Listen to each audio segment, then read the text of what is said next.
Start recording. There we go. Hey everyone, welcome to Tea Time with Tea. It is Video Wednesday again. And here's a little rundown on my past week.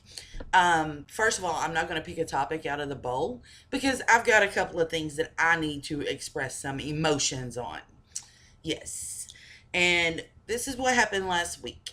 Thursday, I went and got my head shaved, so I now have the permanent hawk going on. I love it.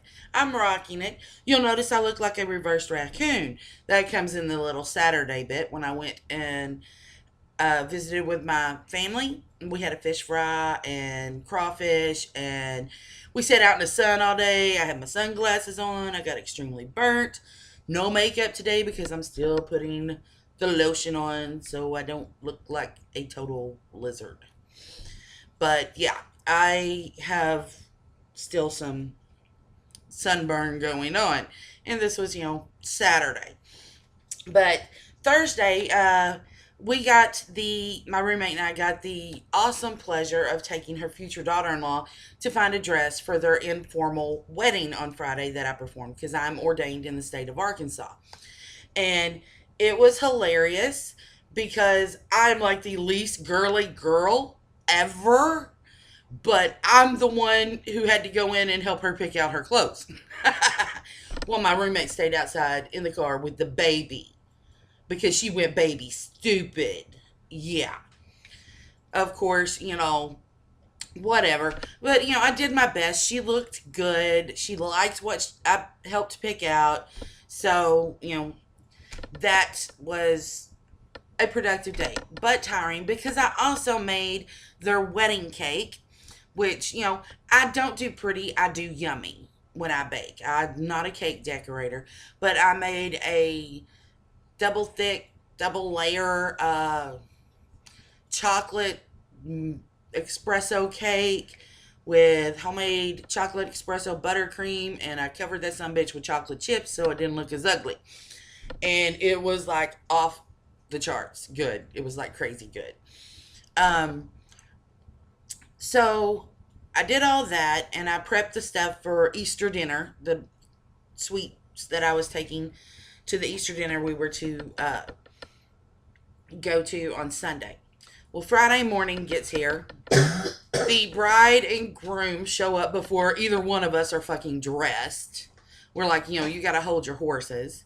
So I'm getting ready, and then the bride comes into the room. I'm doing my hair, my makeup, and she's like, "Oh, you gotta stop right now. You can't look better than me." I'm like, "Be jelly, bitch. Be jelly." She's kind of innocent and sheltered, but she's getting a full dose of tea. Let me tell you, because I'm harassing the shit out of this girl. But everything's in good spirits. And then the last guest to arrive at our apartment for the ceremony walks in a fucking white dress.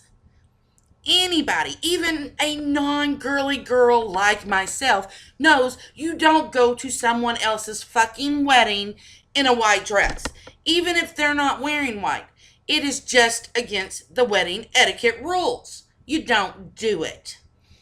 Well, I have issues with this person anyway because she's an evil bitch, in my opinion.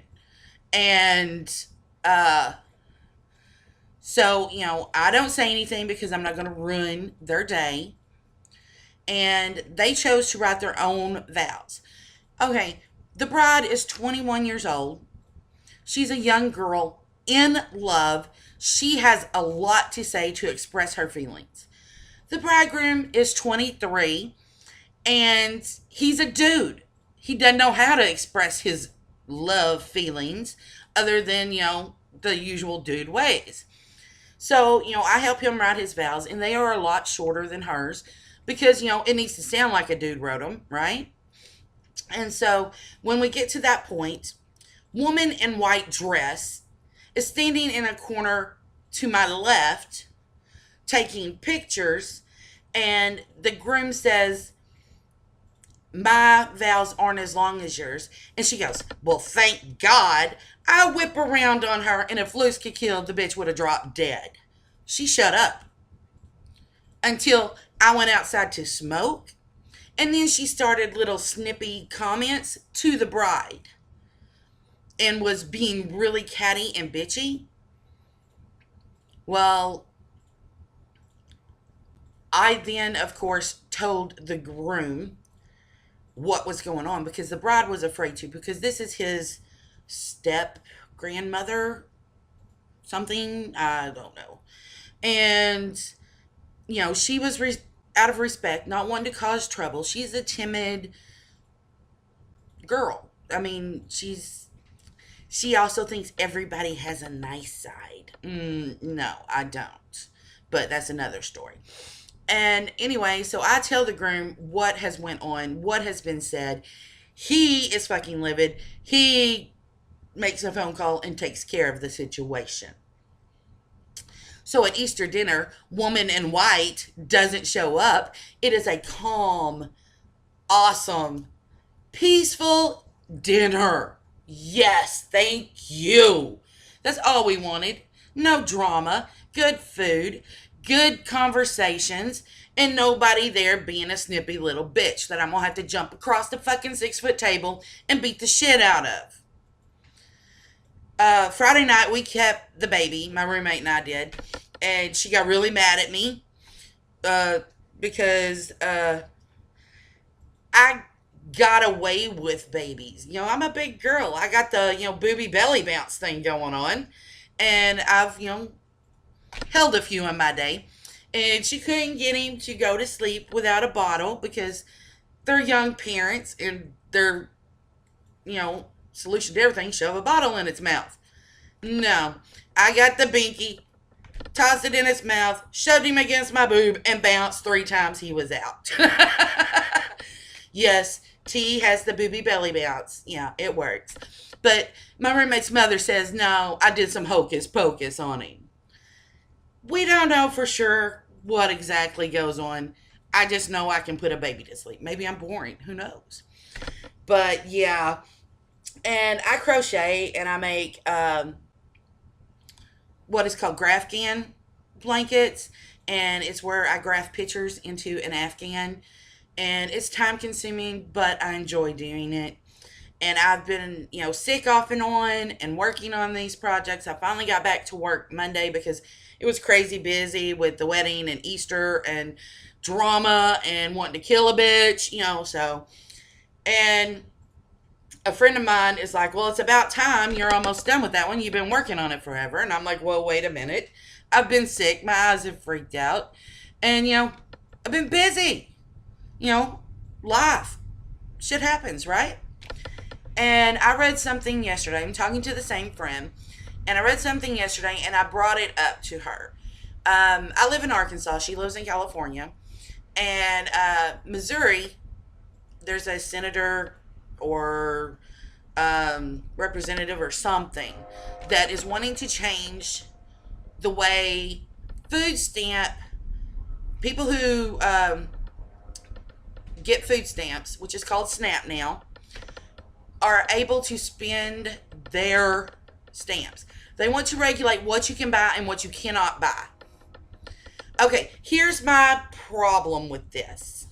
Yes, there are those people that are fraudulent with food stamps. They lie to get them or to get an exorbitant amount. But the people who are truthful and are on them because they really need them don't buy all this extravagant shit he's talking about. They buy the basics to feed their fucking family.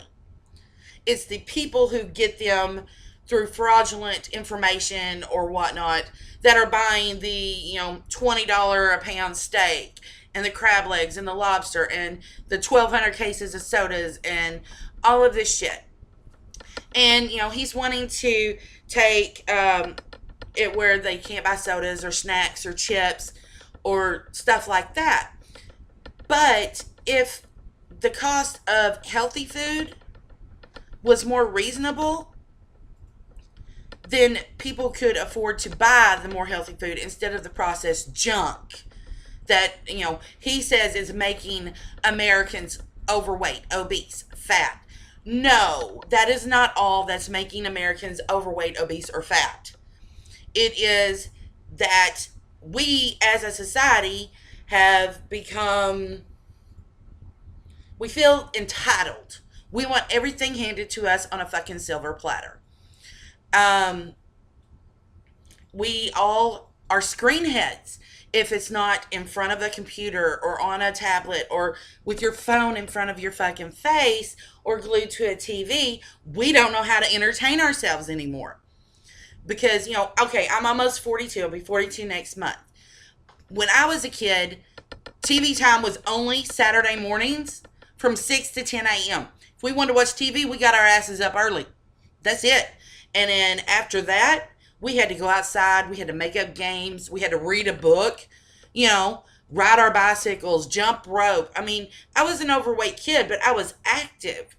I mean, from the time we got up in the summer till dark, we were outside playing. We were always moving and doing.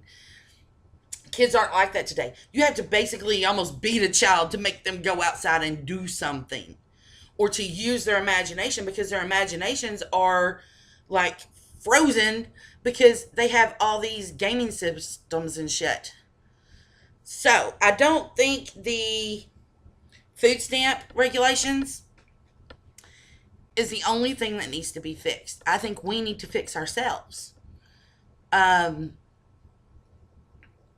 There is so much so much more that we could do. But the thing is, we don't need others to tell us what rights we do have and what rights we don't have. We are fucking human. We should have free rights. But we should also use our judgment to make good decisions. I'm going to be honest, I've made really bad decisions in the past, but they have taught me a lesson, and I've learned from them. That's what happens when you make a mistake. You're supposed to learn from it so you don't do that stupid shit again. I do the best I can with our food budget because we are low income. And like I said in a previous video, my roommate ate only out of boxes or cans before I moved in. And since I've moved in, and I cook every day, and I cook food because I'm a Southern woman and I cook food. And I use real butter, by the way. It's better for you than that fake shit. That fake shit is one item away from being plastic. Just saying. She has lost 10 pounds since January. Yay! Yay! And it's from eating real food and not processed shit. Okay, I'm done ranting for the day because it is getting kind of long-winded. So, I need some more suggestions over on Facebook. As always, I'll put the link below. If you want to hear me rant about your topic, shoot me a little message. Leave it on the page. You can leave a comment here. Give us a thumbs up and subscribe. And always remember, be good to others, but especially be good to you. Until next week, see you later.